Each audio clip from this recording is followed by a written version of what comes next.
বাড়িতে কি? বাড়িতে 28 চাউলের ভাত আছে আর শিং মাছের ঝোল, শতভাগ হালাল খাবার।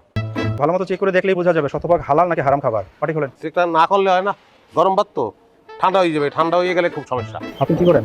আমি বর্তমানে কিছু করি না, আমার বউ একটা চাকরি করে, আমি বউর চাকরি করি, ওই বউর খাবার লই যাইতেছে। এর আচরণ কথাবার্তা তো সন্দেহজনক। এই আপনি বাটি খোলেন, এই আর বাটি চেক করো ভালো করে, আর তাকে ভালো করে সার্চ করো। ভাত তো কি অবৈধ হয়ে গেল দেশে, আমি বুঝলাম না। সরি সরি, এই আচ্ছা দিয়ে দাও। আচ্ছা ভাই সরি বললে তো কোনো কাজ হইবে না, আর আমার ভাত পাবো, আমার তো ভাত লাগবে, গরম ভাত লাগবে আমার। আরে বললাম তো মাঝে মাঝে এমন হয়ে যায়। আপনি আসুন, আপনাকে চেক করতে হবে না। না না না ভাই, আমার চেক করেন, আরো আছে যে শিং মাছের ঝোল আছে, কিন্তু আমার গরম ভাতের ব্যবস্থা করতে হবে। আরে ভাই আমরা কি ইচ্ছে করে ফেলেছি? আপনি একটু ম্যানেজ করে নেন, আমরা এখন কাজ আছে। ভাই আপনারা কাজের মানুষ, আমি কাজ খুব পছন্দ করি, সব ঠিক আছে, কিন্তু আমার বউরে তো চেনেন না, তার কিন্তু অনেক রাগ। এই গরম ভাত আমার লইয়ে যেতে হবে, গরম ভাতের ব্যবস্থা আপনারা করিয়ে দেবেন, কিভাবে করবেন আমি জানি না। একটু হেভি প্রেসার ফেলে দিচ্ছে। আরে ভাই আশেপাশে কোনো হোটেল নেই যে আপনাকে আমি গরম ভাত কিনে দিব? অবশ্যই আছে, ওই মোড়েই হোটেল আছে একটা, আপনি টাকা দিয়ে একজনকে আমার সঙ্গে পাঠান, গরম ভাত কিনে দেবে, আমি লইয়ে চলিয়ে দেবো খেলাটা।